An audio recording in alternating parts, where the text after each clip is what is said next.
لوز بالموز حبايبي ديوز. لقد حان وقت الفطار، فانا حاليا هفطر.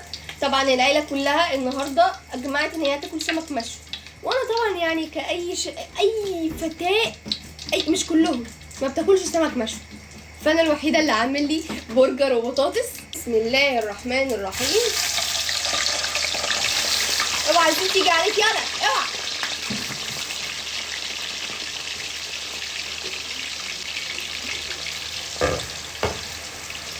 كده سيبنا البطاطس تتحمر. معانا البوتيتا وهنرش رشه ملح. مش هحط فلفل اسمر عشان انا ما باكلش حاجه حاميه، عامله مقاطعه. شويه زيت مش كتير، خلي بالكم انا لسه العيله الكريمه، لو هفتها تحط تاني هتحط. افتح بقى البرجر بتاعنا. انا مش جايباه مغلف من حته، جايباه من جزار عادي جدا يعني، وبصراحه يعني جربته كذا مره كان تحفه. استنوا يقدح. طبعا انا اليتيمه المتوحده، هما خدوا كيسة السمك المشوي خلاص وبيرصوها، وانا عاملي برجر. مش عارفه، مشفتش عيله كده بجد، اللي هو ما علينا. هنحط اول قطعه برجر، مع ان البرجر اصلا يعني الزيوت والكلام ده غلط عليا، بس يعني اهو تفاريحي. تاني قطعه برجر،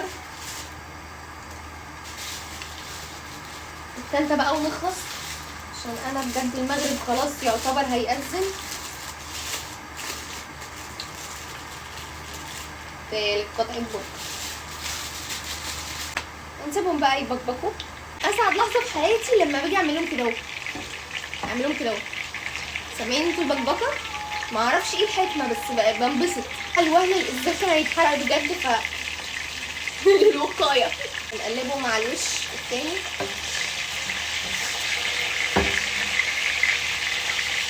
ابداع والله ابداع. طلعنا البرجر ومعانا الكايزر هنقصقصه. طبعا انا نفسي احط كاتشب، بس غلط. لا، وماما كمان قايله لي لا غلط، ما كله غلط في غلط يا ماما. الاكل بسم الله، الاكل اساسا عك.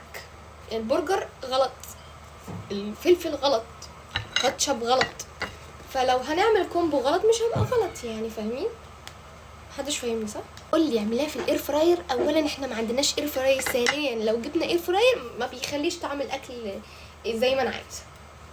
لا انا بحب قوي العيش اللي بيبقى طري قوي من جوه ده، بجد بيسعدني.